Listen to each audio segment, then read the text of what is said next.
Hi, I'm Eric, and I'm back with another video. It is Sunday, what is it, August 3rd, and I'm doing this in the evening in my time in Thailand. I'm going to do something a little bit different today.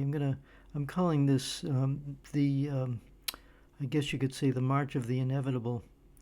I'm going to talk a little bit autobiographically about my worldview and how I arrived at it and where I think things are going. I'll just say that in the beginning that when Russia started this special military operation, several of my friends, were very angry at Russia for invading Ukraine unprovoked and that Russia was losing and so on. And I told my friends, "You got it all wrong. Russia did this for a very specific reason, and it's not going to lose. It can't possibly lose. It has to win." So I'll start at the beginning.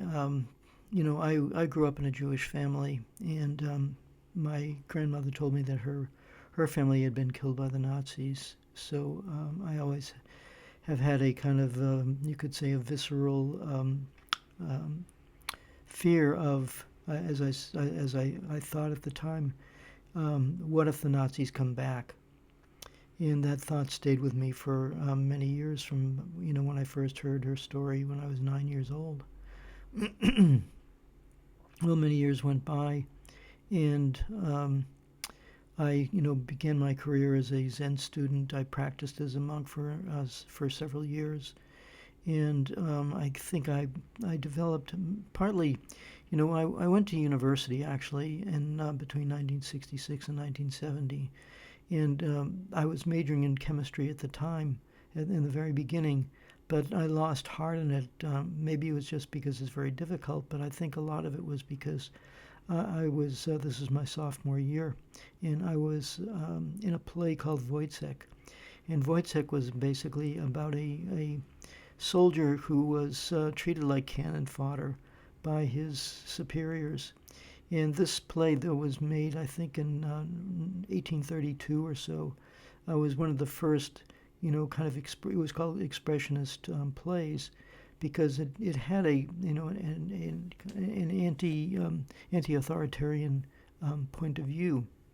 So, and because of my nature, when I was a kid, I went to a Jewish summer camp. It was a Zionist summer camp, and we sang Israeli folk songs and did all those kinds of things.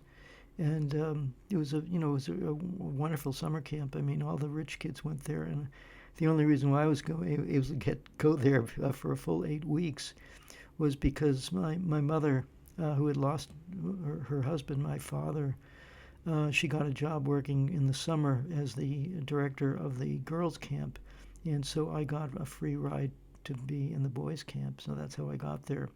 So I was just surrounded my whole life. I was surrounded by Jewish people. My neighborhood was mostly Jewish too.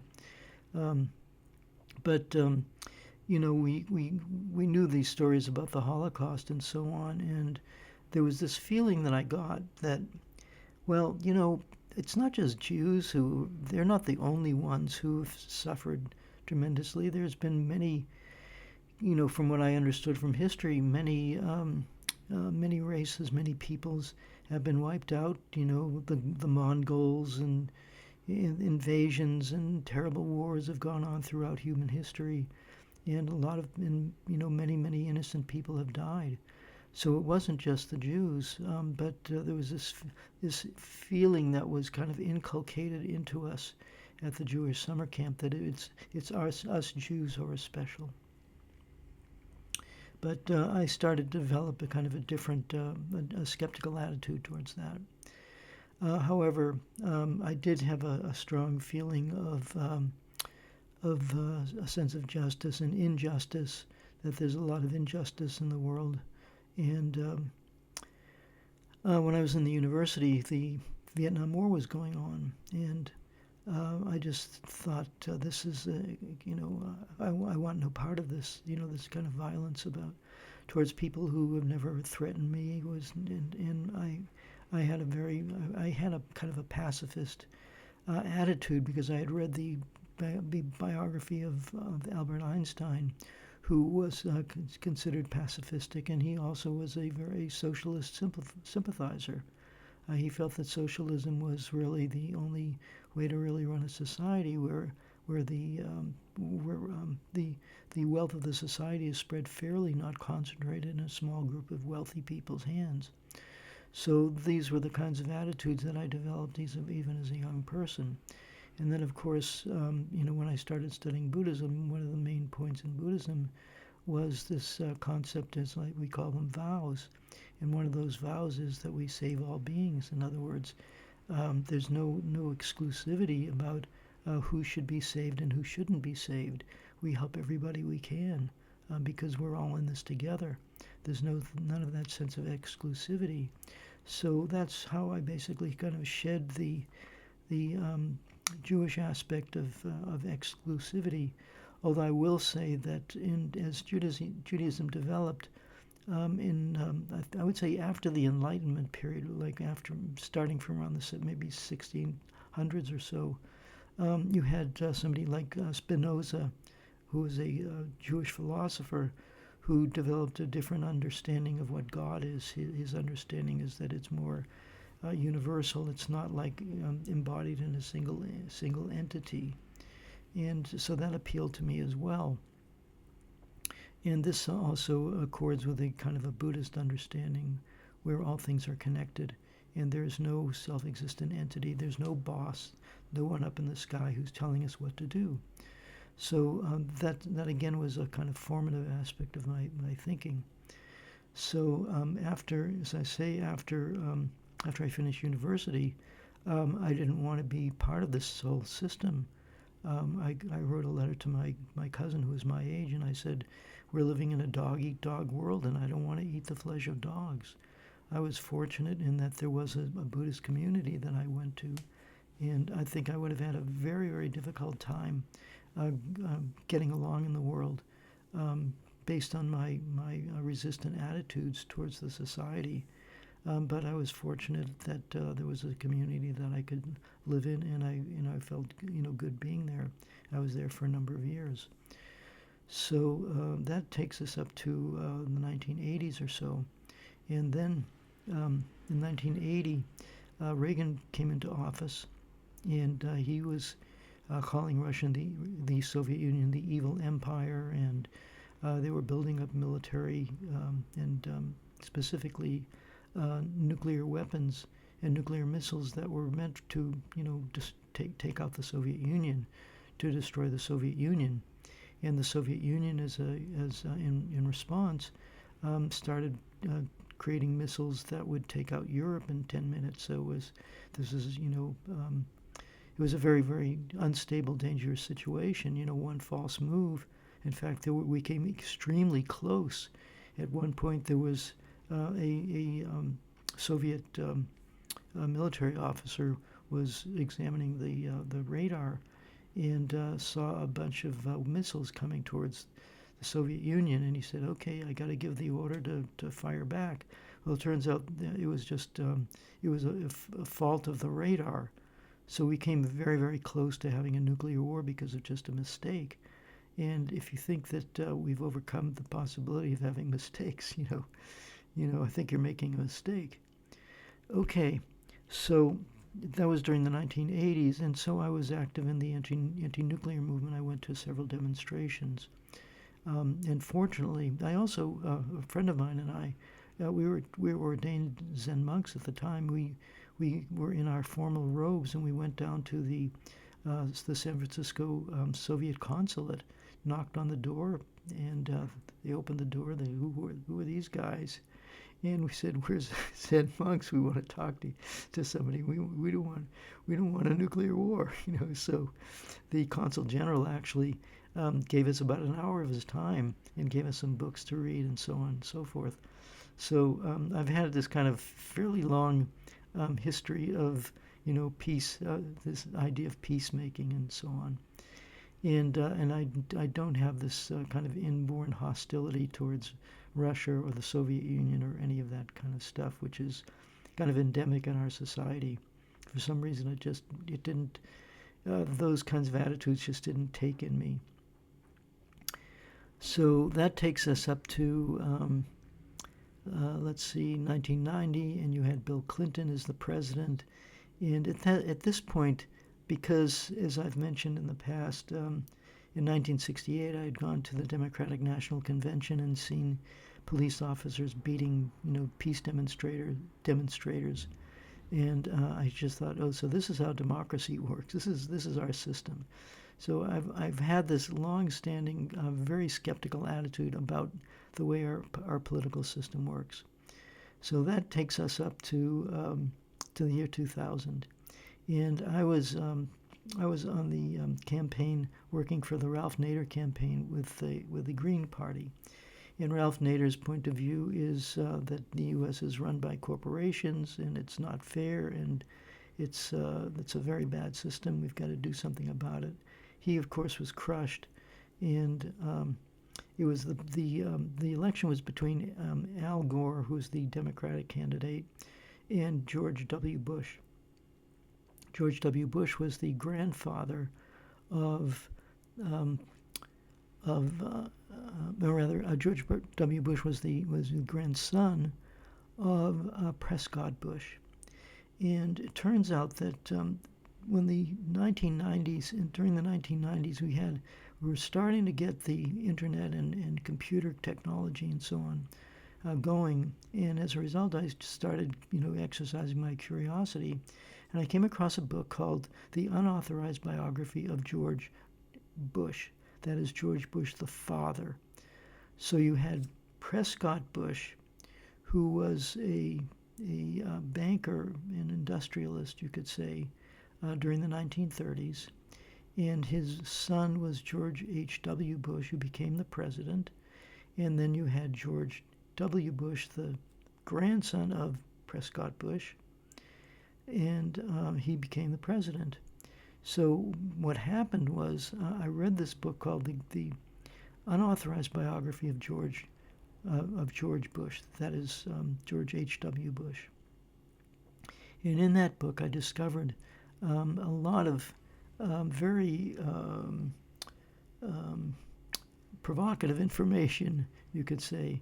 It turns out that Prescott Bush and many of the people who were in the U.S. power structure, specifically John Foster Dulles, who was the Secretary of State under Eisenhower, Allen Dulles, who was the first director of the CIA, these guys were actually working with the Nazis during the 1930s.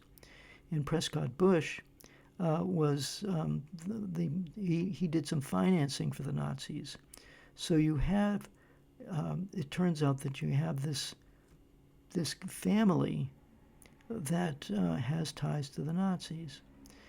We later heard that George H.W. Bush, the first George Bush president, he had Eastern European Nazis on his campaign staff. And when that was discovered, he said, gee, I didn't know about that, and he fired them. Okay, but you hired them. So my skepticism towards this Bush family is quite high.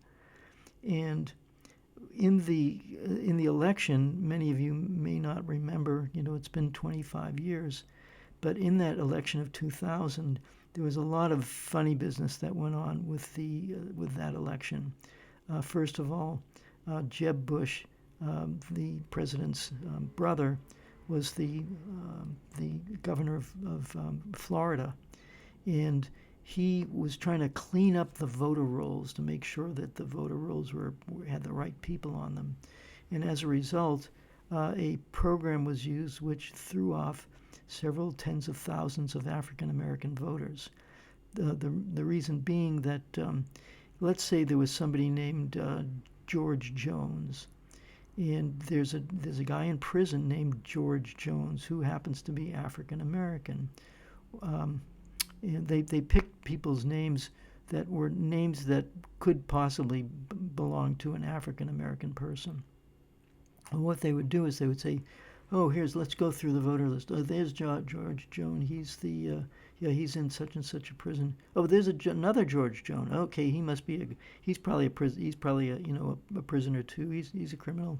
So they basically put charge people with a criminal record, and if you had a criminal record in Florida, that deprived you of the right to vote forever, not just while you were in prison. So they knocked off thousands and thousands of votes. And then when the voting actually happened, there was this whole series of the voter cards that you used to cast your vote, and they were punch cards. So if the card got punched but the piece of paper didn't quite go through, this was called a hanging chad, and they said, oh, those votes don't count. So as a result, George Bush won the election with 500 votes, which would have given him Florida, which would have caused him to become the president. Well, the New York Times discovered later on, and what happened was the Gore campaign did challenge that, but the Supreme Court, in an unsigned ruling, they're not even willing to say, yeah, we screwed you. They're not willing to say who did it. They're just saying the Supreme Court. We won't say who on the Supreme Court, but a majority, 5-4, said that we won't continue with a recount because that would harm the George Bush. So the election was stolen. Okay, and I had read the biography, it's called the unauthorized biography of George Bush. I think it was in 1999. So I'm already, really paranoid about these guys. And then September 11th happens, and planes fly into buildings and buildings collapse. I wake up, my friend calls me, Eric, these planes flew into these buildings. And the first thought that I had was Reichstag, because I'm a student of history and I majored in German in college. And the Reichstag fire was the pretext that the Nazis used after they, with only like 33% of the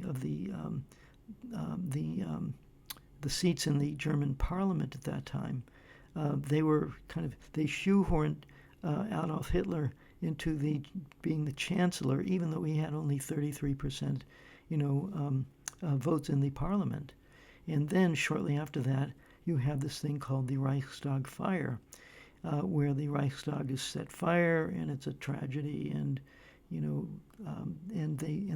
they found some dumb guy who was supposed to be a communist, and they said, "Oh, the communists blew up the Reichstag, and we've got to stage this thing called the Enabling Act, which will, protect our security, and we'll develop something called the Schutzstaffel, or something like the securities branch, which was basically the Gestapo. The secret Gestapo means the secret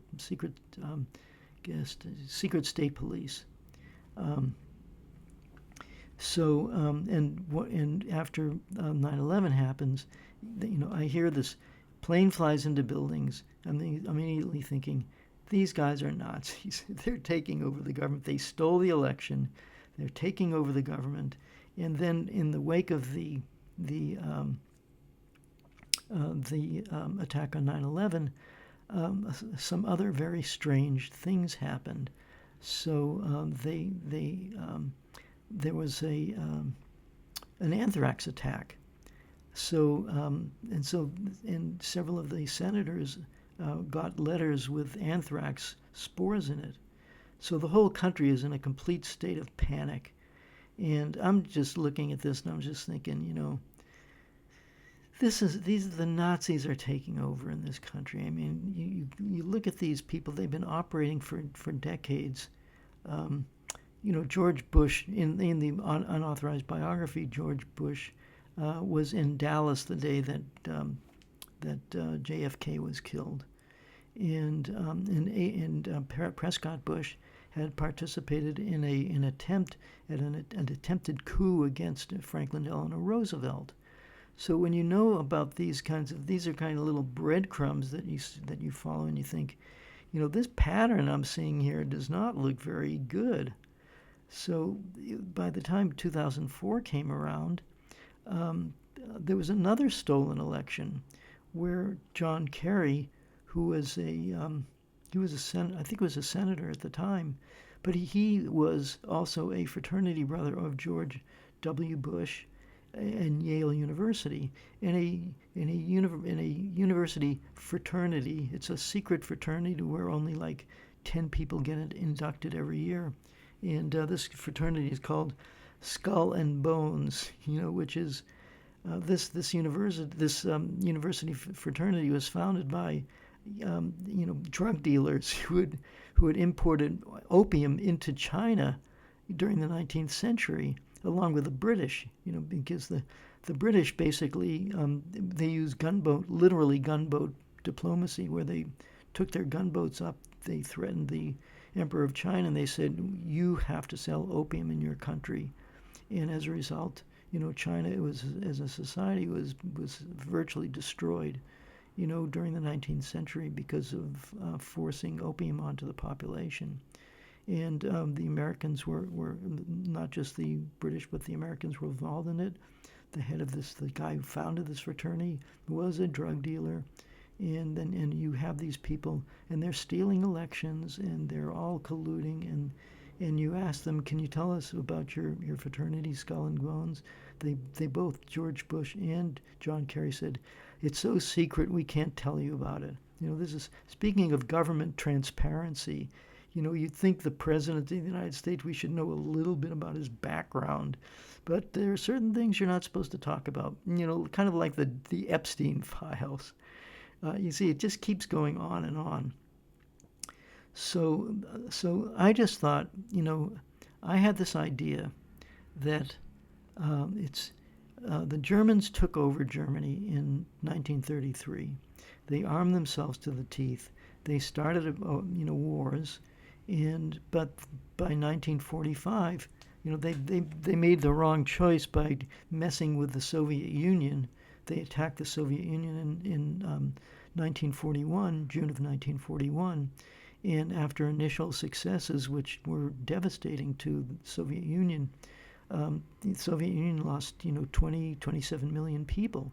So this is like unheard of in terms of modern, who could imagine that humanity could get itself into a situation where a country like Germany, which had a great intellectual tradition, it had the people I studied, Goethe, Nietzsche, Kant, Wittgenstein, people like of that, that ilk, and these were all great philosophers and writers, and I was very positively influenced by them.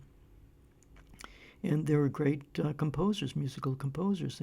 So German culture was really a leading light in European civilization at that time. What we didn't understand was that the dark side was that they were also involved in colonialism, and they were carrying out genocide in Africa, along with the Belgians and the French and the English and the Dutch and so on. But Germany did have this bright aspect of its society. Anyway, I had this idea that this German descent into outright fascism was doomed. That it was going to fail, and there was just no way out of it. So, and I thought, basically what I did was I thought, what did people who objected to this regime that took power in 1933, what did they do? They left. So Einstein left, Thomas Mann left, Hermann Hesse, great writer whose stuff I read and was, really brilliant. He had a really deep understanding of human nature. And Marlene Dietrich, who was a very famous actress. So some of the greatest, Bertolt Brecht, one of the great playwrights. So many of Germany's best people left Germany because the not only was the German government burning their books if they were a writer, they were on a hit list. They would have been killed. And of course, Einstein, in his brilliance, he left in 1932. He could see the writing on the wall even then. So, and I was watching all of this, and I thought, I don't really. This is not going in a good place. So here I've been. I've been in Thailand now since 2004. And I spent a lot of time practicing in temples, just trying to come to grips with the culture that I came out of, both the Jewish culture, which had given rise to this country, Israel, which I could see, had some real problems, although its problems didn't become as painfully obvious back 20 years ago as they are now. I mean, now it's unconscionable what's going on there. And I knew that I knew that Israeli society was not a healthy society, so I had no illusions about that. And American society, as soon as it was the Vietnam War, I came out of the Vietnam War. I knew that a society that could do that kind of activity is has got serious problems. And of course, after 9/11. There were multiple wars. The country's been at war ever since.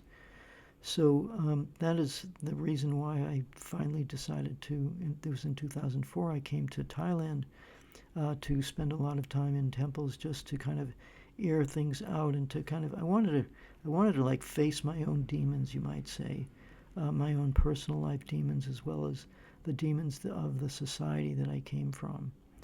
So that gives you an idea of who I am, and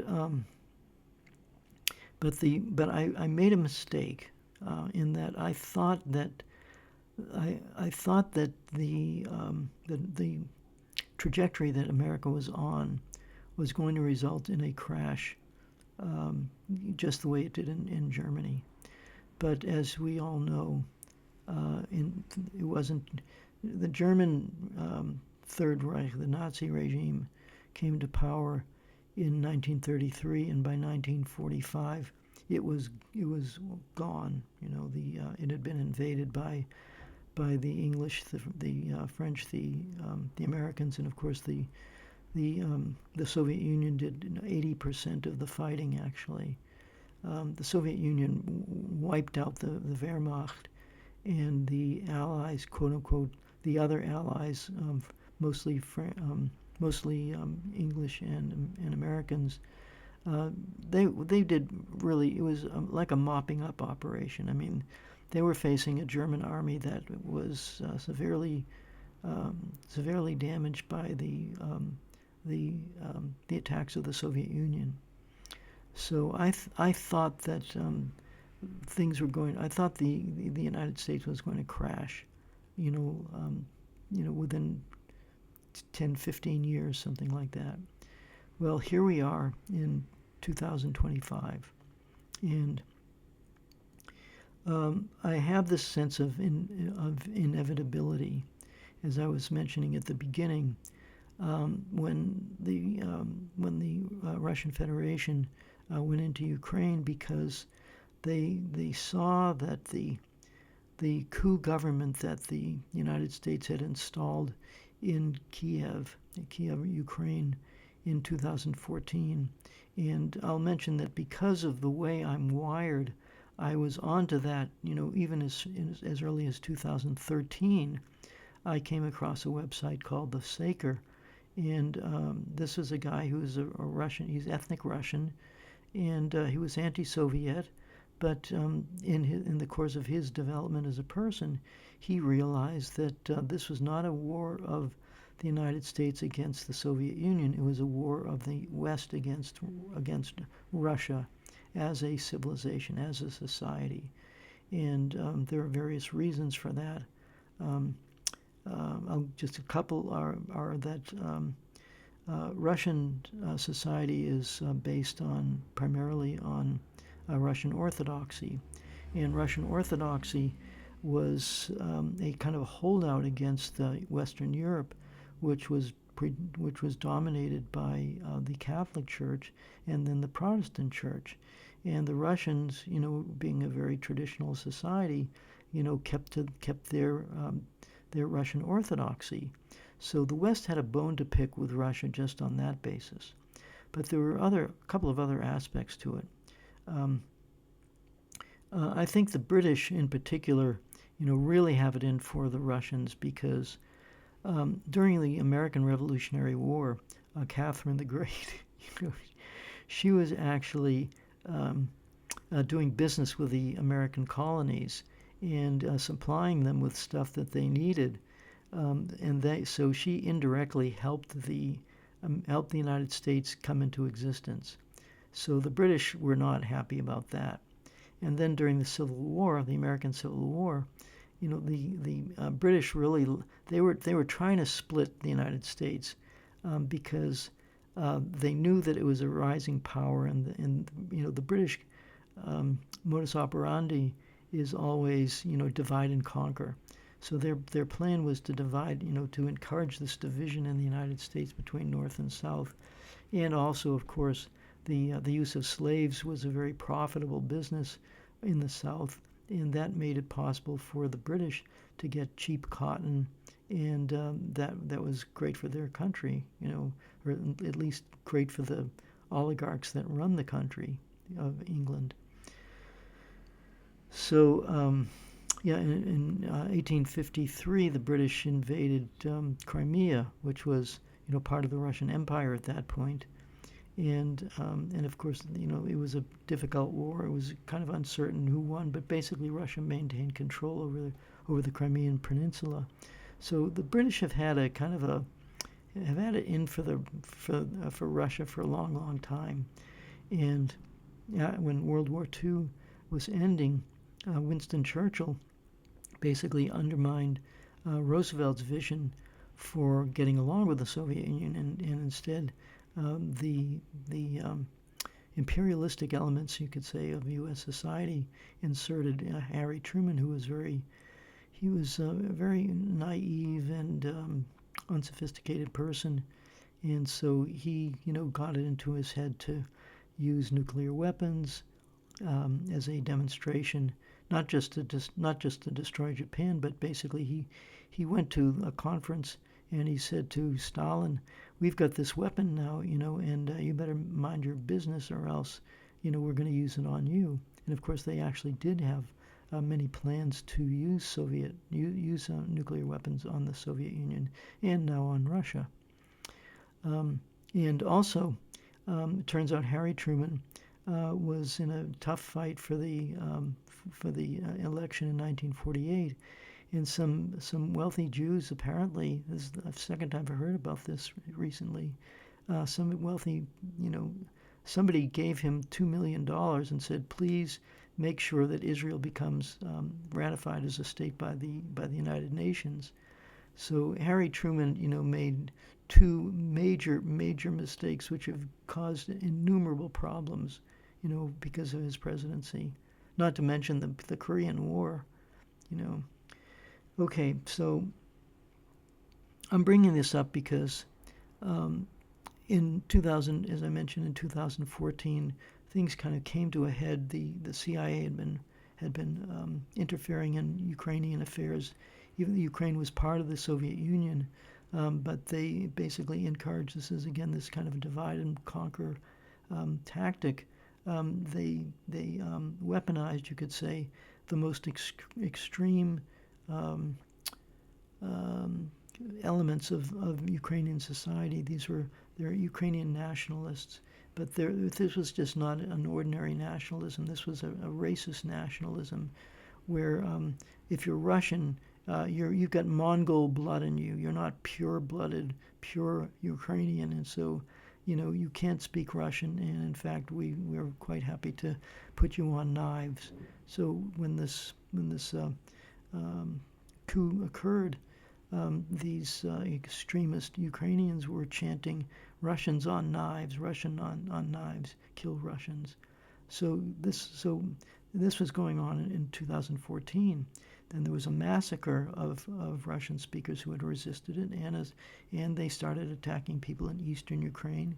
And I'm watching all of this stuff. Most of you didn't know anything about this. And so when Russia finally, it became crystal clear to Russia that they had to stop this march towards the war.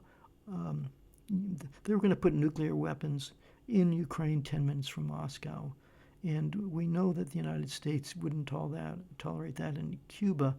But for some reason, the United States says that Russia invaded Ukraine unprovoked, even though the United States was planning to put nuclear missiles in Ukraine. And they were also attacking the people who were resisting this coup. And they had very, really virulent anti-Russian attitudes. It's as if, Russia, created a coup government in Canada using French nationalists.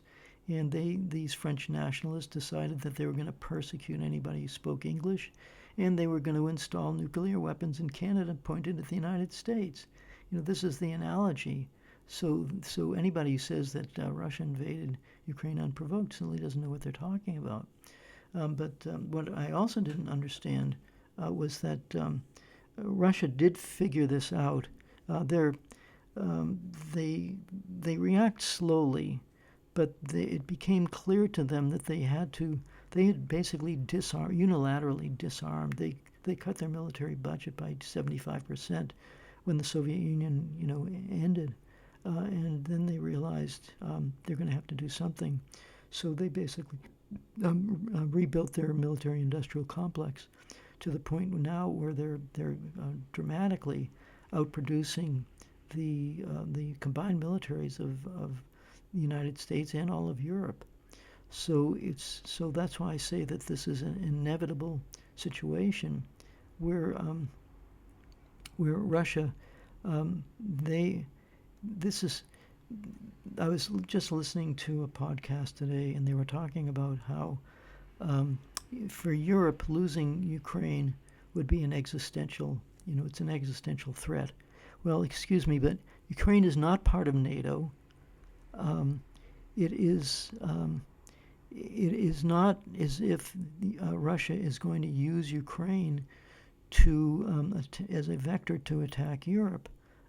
The Soviet Union was in Europe all that time, and they didn't do that.